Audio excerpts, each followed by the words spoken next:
పొలాలనన్నీ హలాల దున్ని ఇలాతలంలో హేమం పిండగ జగానికంతా సౌఖ్యం నిండగ విరామమెరుగక పరిశ్రమించే బలం ధరిత్రికి బలికావించే కర్షక వీరుల కాయం నిండా కాలువ కట్టే ఘర్మజలానికి ఘర్మజలానికి ధర్మజలానికి ఘర్మజలానికి ఖరీదు లేదోయ్. నరాల బిగువు కరాల సత్తువ వరాల వర్షం కురిపించాలని ప్రపంచ భాగ్యం వర్ధిల్లాలని గనిలో వనిలో కార్ఖానాలో పరిప్లవిస్తూ ధనిక స్వామికి దాస్యం చేస్తూ యంత్రభూతముల కోరలుతోమే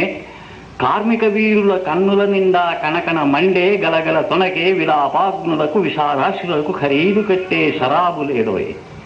కావున లోకపుటన్యాయాలు కాల్చే ఆకలి కూల్చే వేదన దారిద్ర్యాలు దౌర్జన్యాలు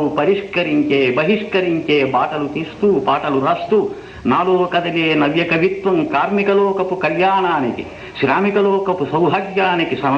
సమర్పణంగా సమర్చనంగా త్రిలోకాలలో త్రికాలాలలో శ్రమైక జీవన సౌందర్యానికి సమానమైనది లేనేలేదని కష్టజీవులకు కర్మవీరులకు నిత్యమంగళం నిర్దేశిస్తూ స్వస్తివాక్యములు సంధానిస్తూ స్వర్ణవాద్యములు సంరావిస్తూ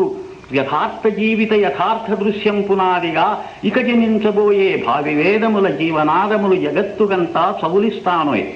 కమరి కొలిమి కుమరి చక్రం జాలరి పగ్గం సాలెల మగ్గం శరీర కష్టం స్ఫురింపజేసే గొడ్డలి రంపం కొడవలి నాగలి సహస్ర వృత్తుల సమస్త చిహ్నలు నా వినిపించే నవీన గీతికి నా విరచించే నవీన రీతికి భావం భాగ్యం ప్రాణం ప్రణవం అని ప్రతిజ్ఞలో గేయం రాశాను.